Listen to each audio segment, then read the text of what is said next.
Hello friends, ഇന്നുണ്ടല്ലോ ഞാൻ എൻ്റെ തറവാട്ടിൽ തെയ്യം കാണാൻ പോവുകയാണേ.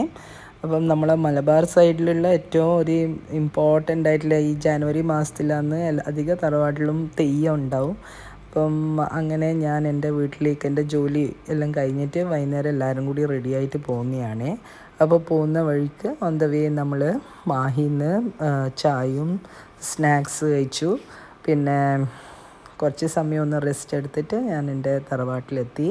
അവിടെ എത്തുമ്പോഴേക്ക് ഓൾറെഡി എൻ്റെ അച്ഛനമ്മയും ഉണ്ടായിരുന്നു അവിടെ. പിന്നെ എൻ്റെ റിലേറ്റീവ്സ് എല്ലാം ഉണ്ട്, എൻ്റെ സിസ്റ്റർ ഉണ്ട്, എല്ലാവരും ഉണ്ടായിരുന്നു. അങ്ങനെ അവിടെ പ്രാർത്ഥിച്ചിട്ട് ഞാൻ കുറച്ച് സമയം അവിടെ തെയ്യം കാണാൻ നിന്നു. നല്ല രസമുള്ള ഒരുപാട് തെയ്യങ്ങളുണ്ട് എൻ്റെ തറവാട്ടിൽ. മെയിനായിട്ടുള്ളത് നാഗഭഗവതി ഉണ്ട്, ചുഴലി ഭഗവതി ഉണ്ട്, പിന്നെ കാരണവർ തെയ്യമുണ്ട്, അതുപോലെ തന്നെ കുട്ടിച്ചാത്തൻ. ഇതൊക്കെയാണ് നമ്മളെ തറവാട്ടിലുള്ള ദൈവങ്ങൾ. അപ്പം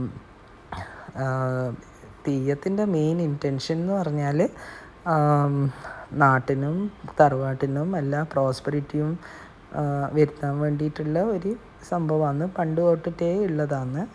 അപ്പം ഇത് 3 ദിവസത്തെ പരിപാടിയാണ്. അതിൽ രണ്ടാമത്തെ ദിവസം വെള്ളാട്ടമാണ് ഉണ്ടാവുക. പിന്നെ 3rd ഡേ ആണ് മെയിൻ തെയ്യങ്ങളൊക്കെ ഉണ്ടാവുന്നത്. അന്നത്തെ ദിവസം നാട്ടുകാർക്കെല്ലാം അവിടെ ഭക്ഷണം ഉണ്ടാവും. നല്ല ഒരു രസമുള്ള ഒരു ഒക്കേഷൻ തന്നെയാണ്. റിലേറ്റീവ്സിനെല്ലാം തമ്മിൽ കാണാനുള്ളൊരു അവസരം.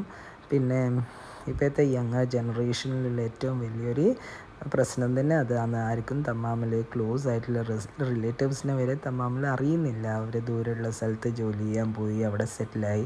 അപ്പോൾ ഇങ്ങനെയുള്ള ഒക്കേഷൻസൊക്കെ നമ്മൾക്ക് പോകേണ്ടത് തന്നെയാണ് ഫ്രണ്ട്സ്.